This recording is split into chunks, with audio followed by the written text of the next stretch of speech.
हैं, जुलते हैं और इस इवेंट को भरपूर तौर पर एंजॉय करते हैं। लेकिन फिर भी कुछ गलतियां हैं जो हम ईद उल अज़हा की जो कुर्बानी का गोश्त है उसके हवाले से करते हैं और सेशन के अंदर उसी के ऊपर बात करेंगे।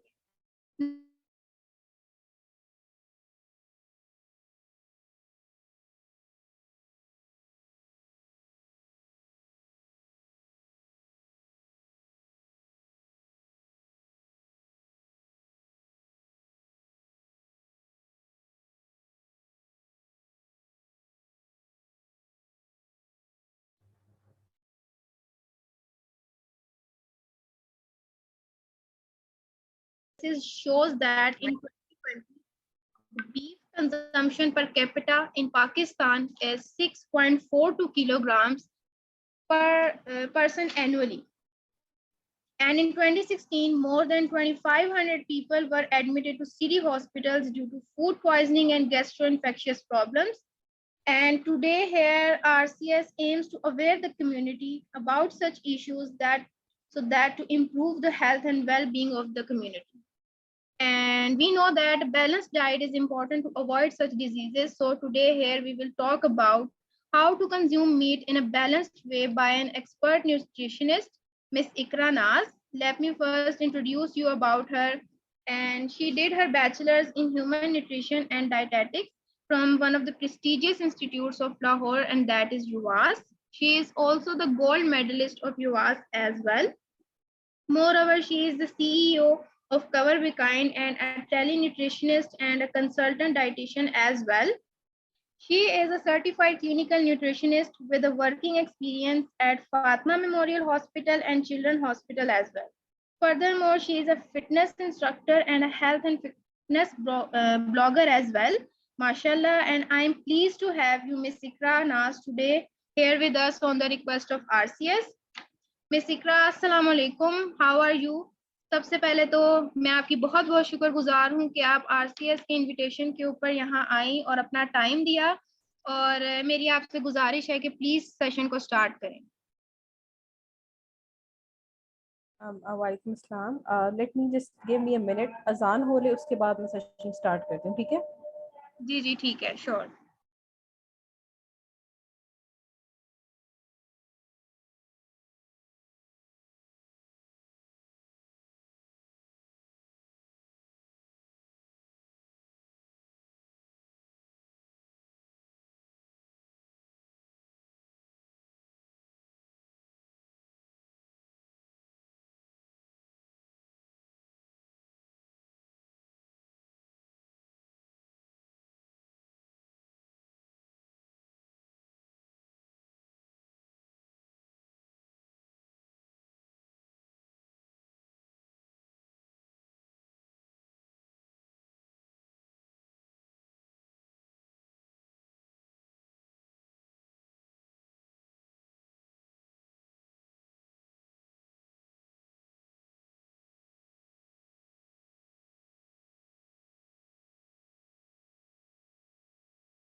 से पहले तो आज जो है वो आपको थोड़ी सी चीज़ें क्लियर करने की ज़रूरत है। तो सेशन को स्टार्ट करते हैं। हमारा topic is Meethi Eid and meat consumption in a balanced way. ठीक है, किस तरह से आप ईद उल अज़हा को इंजॉय करें विदाउट गेटिंग इल और विदाउट गेटिंग सिक। ठीक है, सबसे पहले हम अपने कंटेंट्स की तरफ चलते हैं, या जिनको आप ऑब्जेक्टिव्स कहें। Late me just slide show the presentation.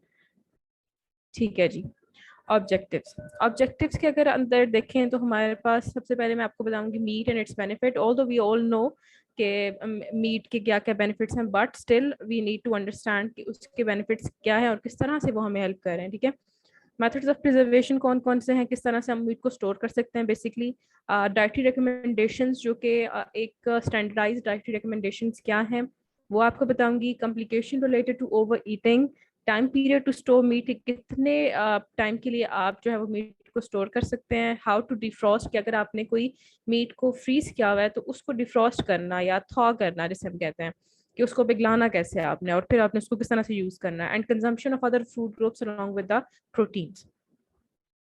अगर हम न्यूट्रिशनल बेनिफिट्स की बात करें तो जैसे होस्ट ने भी हमारे बताया कि प्रोटीन का सबसे अच्छा सोर्स जो है वो मीट ही है हमारे पास। हाई बायोलॉजिकल वैल्यू प्रोटीन्स होती हैं, more than 90% of the protein present in meat जो है वो हमारी बॉडी के अंदर जाके स्टोर होती है और एब्जॉर्ब होती है। बोन हीलिंग है, आप एक जहाँ पे भी जख्म होता है, even if you are going for surgery और एनी अदर ऑपरेशन जब होता है, उसके बाद भी प्रोटीन की रिक्वायरमेंट बढ़ जाती है। या in case if you are आपको किसी डिजीज की वजह से स्ट्रेस हो रहा है, इवन इन्फेक्शन है, तो उसमें भी आपकी प्रोटीन रिक्वायरमेंट्स बढ़ जाती हैं। डीएनए रेप्लिकेशन, आपको सबको पता है कि हमारे जो सेल्स हैं वो बेसिकली मल्टीप्लाई करते हैं, उनकी डेवलपमेंट और उनकी ग्रोथ के लिए जो है वो प्रोटीन ज़रूरी है, क्योंकि आपके जो सेल है उसके ड्राई मैटर जो है वो प्रोटीन का बना होता है। ठीक है। Hormone production and regulation, hormone production, आपके जितने भी हार्मोन्स हैं उनकी रेगुलेशन और उनकी प्रोडक्शन इंजाइम्स कर रहे होते हैं, और इंजाइम्स बेसिकली क्या है, वो प्योर प्रोटीन्स होती हैं आपके पास। ठीक है। इम्यून फंक्शंस को अगर देखें तो आपकी जो एंटीबॉडीज होती हैं they are made of proteins. फिर वही एंजाइम की बात आ गई कि प्रोटीन उनके बिल्डिंग ब्लॉक्स हैं, उनसे ही आपकी जो है वो ट्रांसलेशन ट्रांसक्रिप्शन होती है, और फिर आपके पास एक प्रोटीन बनती है। Digestion which enzymes are necessary for digestion भी आपकी जो है वो प्रोटीन्स पे डिपेंड कर रही है। And haemoglobin production, the basic fluid in जो बॉडी, जो ब्लड है उसका जो मेन पार्ट है हीमोग्लोबिन, वो भी आपका जो है वो प्रोटीन बेस्ड है। तो इस तरह से आपको अंदाजा हो जाएगा कि प्रोटीन कितनी इंपॉर्टेंट है आपके डेली लाइफ के लिए, आपके बॉडी की ग्रोथ के लिए और नॉर्मल फंक्शनिंग के लिए। और अगर आप अपनी बात करें मसल प्रोटीन, तो वो आपकी मसल ग्रोथ के लिए बहुत इंपॉर्टेंट है। ठीक है। अच्छा, अगर हम नॉर्मल बात करें। Miss ji ji. Iqra, sorry for interrupting, आपकी स्लाइड्स चेंज नहीं हो रही तो उनको काइंडली चेक कर लें। अभी I have shared the nutritional benefits of meat, यही है, शो हो रही है? नहीं, फर्स्ट स्लाइड शो हो रही है आपकी Meethi then meat consumption. Okay, let me just.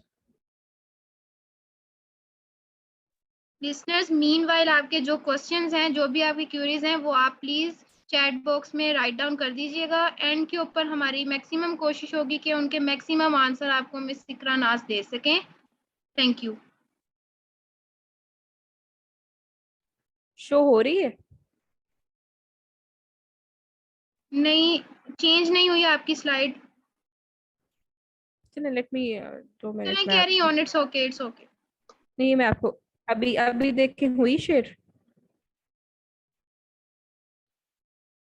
Share तो हो रही है लेकिन चेंज नहीं हो रही, सिर्फ फर्स्ट स्लाइड ही अभी है वो चेंज। जी जी, अब चेंज हो रही है।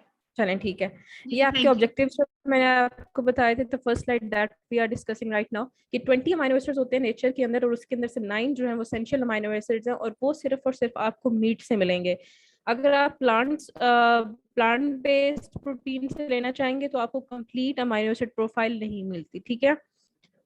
अब मीट की न्यूट्रिएंट, अगर उसकी न्यूट्रिएंट प्रोफाइल को देखते हैं तो 3 ounces सर्विंग होती है बेसिकली एक टाइम पे मीट की। ठीक है।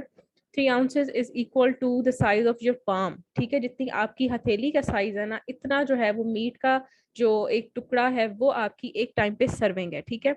अब इसमें सबसे इंपॉर्टेंट बात कि विटामिन B12 इज ओनली आपको जो है वो एनिमल सोर्स से मिलेगा, या आपके गट बैक्टीरिया 1 to 2% प्रोड्यूस करते हैं B12 को, और बाकी जो है वो आपने अपनी डाइट से लेना होता है। और वो डाइट जो है या तो आप सप्लीमेंट होगा, या अगर आप नेचुरल सोर्स को देखें तो वो आपके पास मीट है। ठीक है।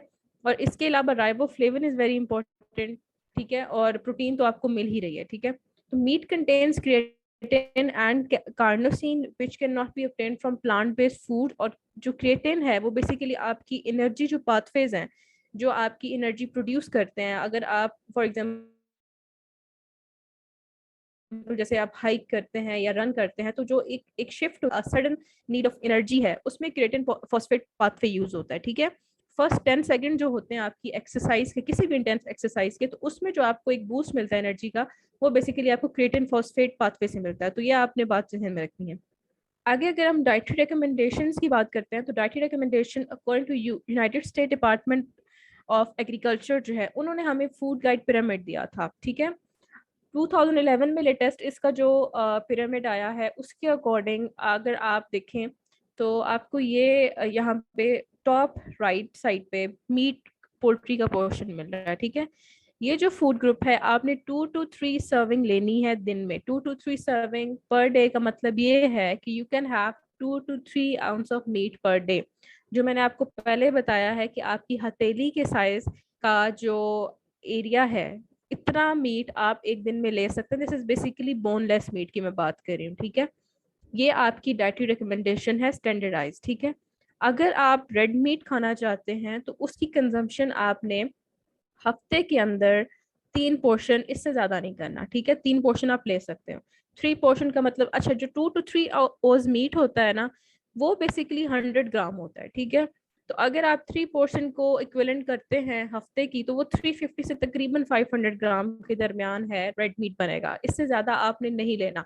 अब ईद उल अजहा पे the thing that we do is कि हम नाश्ते में भी मीट ले रहे होते हैं, हम दिन को भी मीट ले रहे होते हैं, और हम रात को भी मीट ले रहे होते हैं, ठीक है।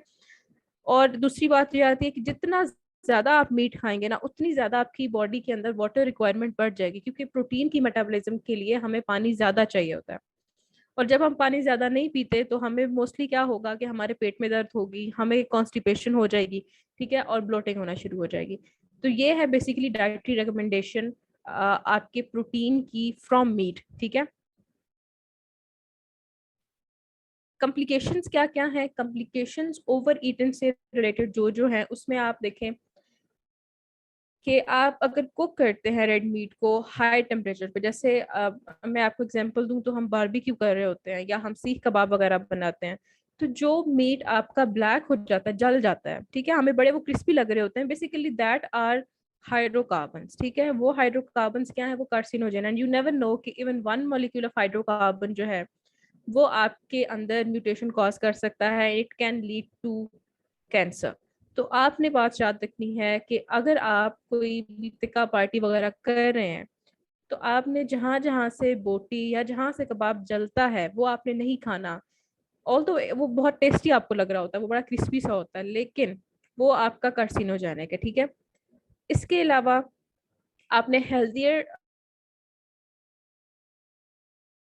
क्वालिटीज को और हेल्दी टाइप्स को कैसे चूज, कोशिश करें कि लीन मीट हो, ठीक है। लीन मीट का मतलब ये होता है मीट विदाउट फैट, जिसके अंदर ज्यादा फैट ना हो। आप कोशिश करें कि जितनी भी चर्बी है उसको आप रिमूव करके आप कीमा ले लें, वो खा लें। आप साफ बोटी जो होती है वो खा लें, कम खाएं लेकिन साफ वाला गोश्त खा लें, ठीक है।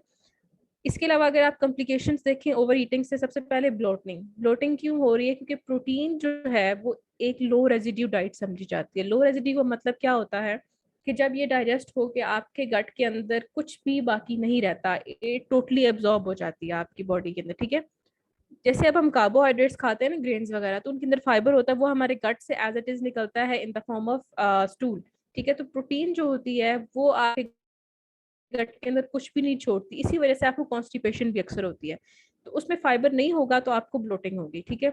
एसिडिटी इसलिए होगी कि जितनी ज्यादा प्रोटीन आपकी स्टमक में जाएगी उसको इतना ज्यादा सिग्नल मिलेगा टू प्रोड्यूस एसिड, तो एसिडिटी उसकी वजह से हो सकती है। साथ एक और इसकी रीजन है कि हम हाई फैट मील ले रहे होते हैं ईद के ऊपर, क्योंकि जो कुर्बानी का गोश्त होता है उसके अंदर फैट थोड़ा ज्यादा होता है, तो उसकी वजह से भी आपको एसिडिटी होती है। और हम खाने के बाद, ओवर ईटिंग करने के बाद, वी लाई डाउन इमिजिएटली, तो उसकी वजह से भी आपको एसिडिटी हो जाती है, ठीक है। गट क्या होता है? गट is basically gastro intestinal gastroesophageal reflux disorder, ठीक है। ये क्या है? ये बेसिकली जो लोग कहते हैं ना कि हमें एसिडिटी हुई है और हमें जो है वो एसिड हमारे जो खाने की नाली है उसमें आ रहा है, तो उसको ये वो डिजीज होती है बेसिकली, ठीक है। और ये भी आपको हाई फैटी मील की वजह से होती है। तो ईद पे कोशिश करें कि फैट कंजम्पशन जो है वो आप कम कर दें। पराठास वगैरह अगर आप लेना चाहते हैं तो फिर 1 से 2 टीस्पून एक पराठा के ऊपर काफी है, ठीक है।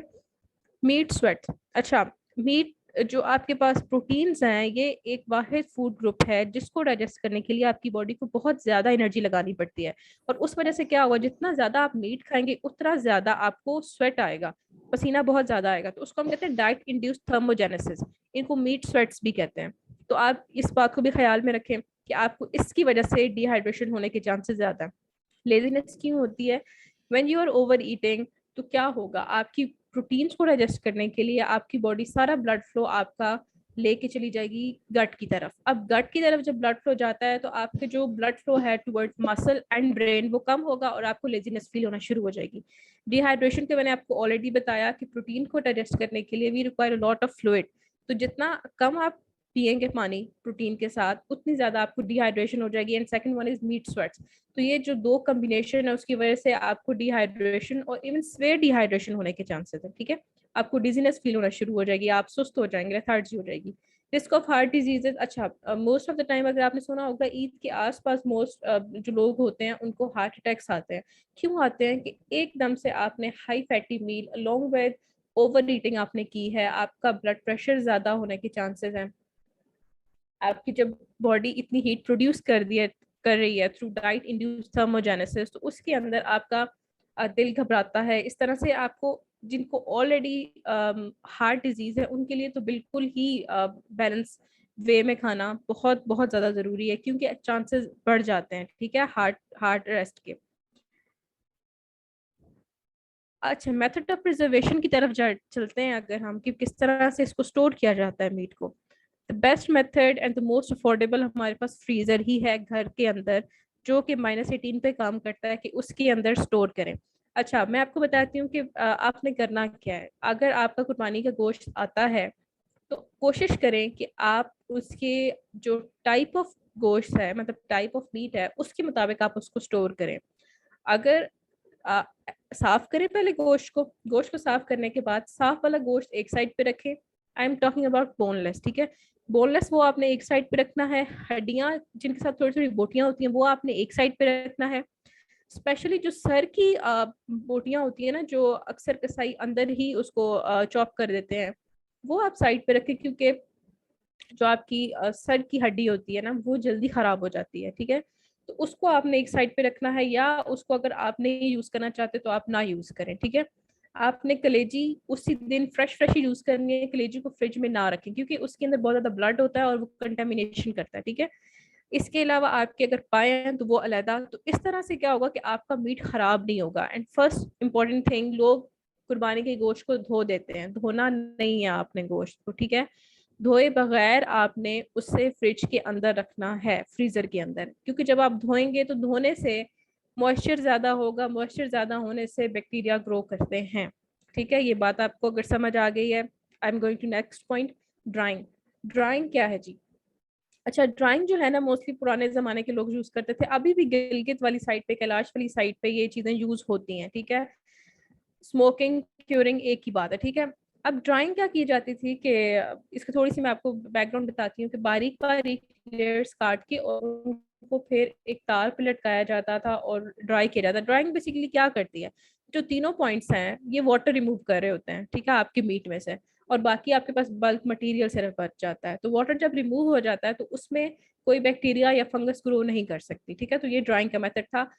अभी नहीं यूज होता, क्योंकि अभी जो है वो आपके पास फ्रीजर जो हर घर में अवेलेबल है, तो इस वजह से। अच्छा, फर्मेंटेशन क्या है? फर्मेंटेशन बेसिकली आपकी इंडस्ट्री लेवल पे यूज होता है।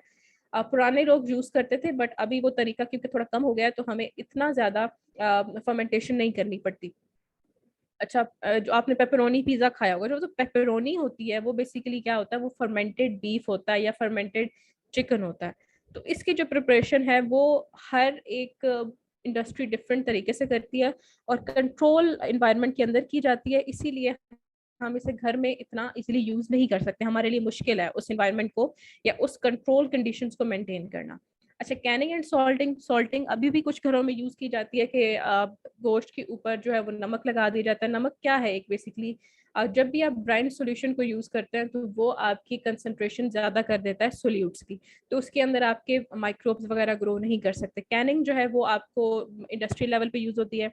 और इरेडिएशन क्या है? इरेडिएशन ज्यादातर आपकी, अगर आपने हाइपर स्टोर या मेट्रो स्टोर्स देखे हों जहाँ पे आपका गोश्त का सेक्शन अलग बना होता है, वहां पे बेसिकली यूवी लाइट यूज की जाती है ताकि बैक्टीरिया ग्रो ना करें। तो घर में इन चीजों को थोड़ा सा यूज करना मुश्किल है। सॉल्टिंग, ड्राइंग एंड फ्रीजिंग जो है, ये तीन जो मेथड है ये कॉमनली यूज होते हैं, और फ्रीजिंग जो है वो सबसे ज्यादा कॉमन जो है वो आपकी यूज हो रही है। अच्छा, टाइम पीरियड क्या है टू स्टोव मीट? अगर आपके पास कीमा है गोश्त का, या आपके पास पोल्ट्री है, ठीक है, तो अगर वो आप इस टाइप का गोश्त ले रहे हैं तो 1 to 2 days रेफ्रिजरेटर। रेफ्रिजरेटर कौन सा? फ्रिज का नीचे वाला हिस्सा जिसको आप फ्रिज कहते हो, ऊपर तो फ्रीजर होता है, ठीक है, या रेफ्रिजरेटर। अच्छा, जो फ्रिज है वो 1 to 2 days उसके अंदर आप स्टोर कर सकते हो मीट को, इससे ज्यादा नहीं, ठीक है, उसके अंदर स्मेल आना शुरू हो जाएगी। फ्रीजर के अंदर आप, अगर फ्रीजर आपका वर्केबल है, बहुत अच्छा है, वो -18 को टेम्परेचर को मेंटेन कर रहा है, क्योंकि आजकल लाइट बहुत ज़्यादा जा रही है तो ज़्यादा स्टोर करने का भी फ़ायदा नहीं है, ये बात जहन में रखिएगा। 3 to 4 मंथ्स आप स्टोर कर सकते हैं फ्रीज़र में अगर आपके पास नॉन स्टॉप इलेक्ट्रिसिटी अवेलेबल है, ठीक है। ये अब बात हो रही है थोड़ी डेवलप्ड कंट्रीज़ की, ठीक है। फ्रेश बीफ, व्हील, लैम्प, और अगर आपके पास ये है चीज़ें, ठीक है। फ्रेश बीफ अगर हम बात करते हैं तो अच्छा, इसमें उन्होंने लिखा है फ्रेश, अनक्योर्ड एंड अनकुक्ड, ठीक है। ये आप 3 to 5 डेज के लिए फ्रिज के अंदर स्टोर कर सकते हैं एंड 6 मंथ्स के लिए आप उसको फ्रीजर के अंदर स्टोर कर सकते हैं। ये टाइमलाइन आप नोट कर लें, इतनी है। If there is uninterrupted availability of electricity, उस केस में, ठीक है। अच्छा, अब फॉर एग्जाम्पल आपने स्टोर कर दिया है अपने मीट को, तो उसके बाद उसको था कैसे करना है, डीफ्रॉस्ट कैसे करना है। 3 मेथड्स हैं, बहुत कॉमनली यूज होते हैं, बट हर मेथड की कंडीशंस अपनी अपनी है, ठीक है। रेफ्रिजरेटर की बात करें तो refrigerator basically 35 to 40 degree Fahrenheit पे उसको स्टोर, उसके अंदर आपने क्या करना है, आपने फॉर एग्जांपल 1 किलो गोश्त निकाला है पैकेट, ठीक है। उसको आपने फ्रिज के अंदर किसी प्लेट में डाल के रख दिया है, आपने उसको रख दिया। अच्छा, प्लानिंग अहेड इज की का मतलब ये है कि आपने फॉर एग्जांपल अगर आपने कल गोश्त बनाना है ना, तो आपने रात को गोश्त फ्रीजर से निकाल के फ्रिज के अंदर रख देना है। अबाउट 24 आवर्स लेता है फ्रिज के अंदर थॉ होने के लिए, ठीक है। टाइम लगता है इतना, 1 डे भी लग सकता है, ठीक है। Food thawed in refrigerator can be refrozen without cooking. अच्छा, इसकी बेनिफिट क्या है, फॉर एग्जांपल अगर आपको वो आपने गोश्त वो नहीं पकाया, वो हो गया था, वो डीफ्रॉस्ट हो गया था और आपने वो गोश्त नहीं पकाया, तो उसको आप दोबारा जो है वो फ्रीज कर सकते हैं। क्यों? क्योंकि आपने एक कंट्रोल्ड इन्वायरमेंट के अंदर उसे रखा हुआ था और उसके अंदर बैक्टीरिया ग्रोथ के चांसेस नहीं है, ठीक है। Second one is microwave थॉइंग। Microwave is very अच्छा, जब आपको कोई जल्दी होगी, आपने क्विकली यूज करना है, फॉर एग्जांपल आपको रात को याद नहीं रहा उसको फ्रिज में निकाल के रखना, तो आपने उसी वक्त गोश्त यूज करना है, तो आप उसको माइक्रोवेव में थॉ कर सकते हैं, ठीक है। लेकिन इसका एक नुकसान ये है कि माइक्रोवेव के अंदर अगर आपने उसको गोश्त को डिफ्रॉस्ट किया है तो आप उसको क्विकली पकाएंगे। इसका इसकी रीज़न क्या है? इसकी रीज़न ये है कि कुछ जो पार्ट्स हैं गोश्त के वो हो जाते हैं गरम, ठीक है। फॉर एग्जांपल उसकी जो ऊपर वाली लेयर है गोश्त की वो हो जाएगी गरम, और उसका जो टेम्परेचर है वो चला जाएगा डेंजर जोन टेम्परेचर के अंदर। डेंजर जोन टेम्परेचर का मतलब ये है कि ऐसा टेम्परेचर जहाँ पे आपके बैक्टीरिया इजीली फ्लरिश कर सकते हैं, ठीक है। उसका हम डेंजर जोन टेम्परेचर कहते हैं। तो कंटेमिनेशन के चांसेस बहुत ज़्यादा हैं, तो उसको आपने डायरेक्टली जो है कुकर के अंदर या जैसे भी आपने कुक करना है, आपको डायरेक्टली कुक करना पड़ेगा, आप उसको दोबारा फ्रीज नहीं कर सकते। कोल्ड वाटर थॉइंग क्या है, या अगर आपने उसको रीफ्रीज भी करना है तो आपको उसको बॉयल करके फिर रीफ्रीज करना पड़ेगा, ठीक है। कोल्ड वाटर थॉइंग क्या है कि this method is faster than refrigerator थॉइंग but requires more attention. अच्छा, अटेंशन की क्या बात है कि अगर आपने कोल्ड वाटर के अंदर थॉ करना है, आपने नॉर्मल रूम टेम्परेचर वाले वाटर के अंदर नहीं करना, आपने कोल्ड वाटर के अंदर करना है। कोल्ड वाटर का मतलब यह है कि वो थोड़ा सा बर्फ वाला जो पानी होता है, ठीक है। अब क्या होगा कि आपने एक जिपलॉक बैग लेना है, या एक ऐसा बैग जिसके अंदर पानी सीप ना कर सके, ठीक है। वो लेके उसके अंदर आपने अपना गोश्त रखना है और उसको पानी के अंदर लगा देना है, ठीक है। लेकिन एक बात आपने याद रखनी है कि उस पानी के अंदर कोई भी उस वो पानी उसके अंदर नहीं जाना चाहिए, ठीक है। आपके गोश्त के अंदर जैसे ही पानी जाएगा, एक तो उसका टिश्यू मैस ज्यादा हो जाएगा, या लाइक उसका टिश्यू जो मसल है, बेसिकली जो गोश्त का मसल है, उसने पानी एब्जॉर्ब करना है और आपका जो प्रोडक्ट है वो ज़्यादा वाटरी हो जाएगी। और दूसरी बात ये है कि जैसे ही पानी अंदर जाएगा, आपकी जो बैक्टीरिया हैं जो अभी तक किल नहीं हुए होंगे फ्रीजिंग टेम्परेचर से, वो दोबारा उसके ऊपर ग्रो करना शुरू कर देंगे। तो ये आपके पास 3 मेथड थे थॉ करने के, डिफ्रॉस्ट करने के मीट को, अगर आपने फ्रीजर से उसे निकालना है, ठीक है। बट द बेस्ट वे जो मैं आपको बताने लगी हूँ, द बेस्ट वे इज कि आप जैसे ही आपने फ्रीजर से गोश्त निकाला है, आप उसको डिफ्रॉस्ट करें ही नहीं, ठीक है। आप डायरेक्ट उसको कुकर में रख दें, कुक करने के लिए रख दें। 15 से 20 मिनट आपकी कुकिंग टाइम ज़्यादा हो जाएगा, लेकिन इससे आपको इतनी अटेंशन की ज़रूरत नहीं पड़ेगी जितना इनको आपको ख्याल रखना पड़ेगा, क्योंकि जैसे ही गोश्त डिफ्रॉस्ट होता है उसके अंदर से उसका पानी निकलना शुरू हो जाता है, और पानी जिस जिस चीज़ को कंटेमिनेट करेगा आपको पता है कि जो मीट के अंदर डेडली बैक्टीरियाज आते हैं जब कुर्बानी की जाती है, तो आपकी जो उसका जो गट होता है वहाँ से साल्मोनेला, और साल्मोनेला का आपको पता है कि साल्मोनेला एक डेडली बैक्टीरिया है, वो इन्फेक्शन बहुत स्पेयर कॉज करता है। तो सबसे बेस्ट यही है कि आपने अगर ले लिया है फ्रिज से, फ्रीजर से आपने गोश्त निकाल लिया, तो डायरेक्टली उसको कुक होने के लिए रखते हैं।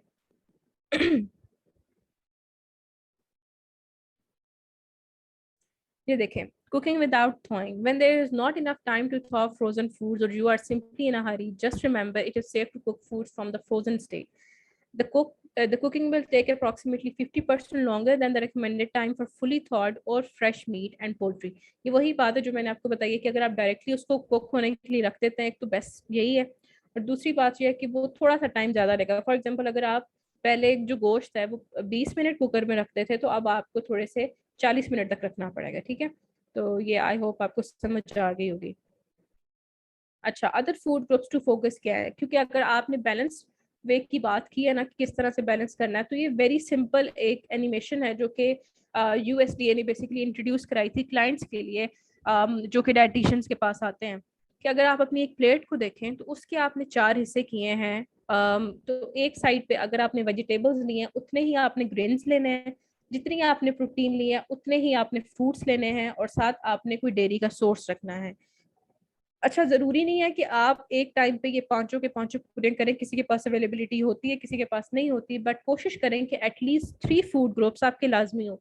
अब जैसे ईद उल अज़हा की मैं बात करती हूँ, तो मैं नहीं रिकमेंड करूंगी कि आप गोश्त के साथ दूध शेक या इस तरह की कोई चीज लें, बिकॉज दैट इज प्रोहिबिटेड, वो नहीं लेनी चाहिए। ठीक है, हाँ, आप क्या कर सकते हैं, आप अगर गोश्त ले रहे हैं, साथ आप रोटी ले रहे हैं, तो साथ आप सलाद खा लें। इस तरह से क्या होगा कि एक तो आपका फाइबर भी मैनेज होगा, जो प्रोटीन में नहीं है वो आपको वेजिटेबल से मिल जाएगा, और थोड़ी देर बाद आप फ्रूट्स ले लें, तो इस तरह से आप उसको मैनेज कर सकते हैं।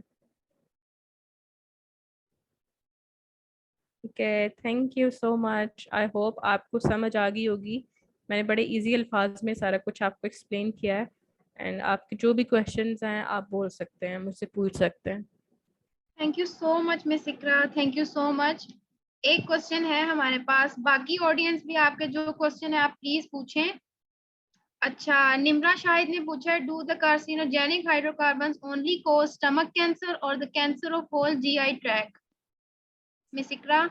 अच्छा, इस पे मैं आपको बताती हूँ, इस पे डिपेंड करता है कि वो कहाँ पे जाके लॉज करता है। वो आपकी लार्ज इंटेस्टाइन तक भी जा सकता है, स्मॉल इंटेस्टाइन भी जा सकता है, स्टमक तक भी जा सकता है। मोस्टली ये होता है कि स्टमक आपका इतना इंटेंस एसिड प्रोड्यूस करता है कि बाकी जो बैक्टीरिया या इस तरह के कोई भी केमिकल्स होते हैं, तो वो आपके आगे नहीं जाते हैं, और मोस्टली एब्जॉर्प्शन भी आपकी जो है इन चीज़ों की वो स्टमक में हो जाती है। तो इसीलिए ज़्यादातर वो उन्होंने जो रिसर्च है वो ज़्यादातर ये शो करती है कि स्टमक कैंसर जो है वो ज़्यादा है इसकी वजह से, लेकिन आपका पूरा जीआई ट्रैक भी इफेक्ट हो सकता है, इट डिपेंड्स।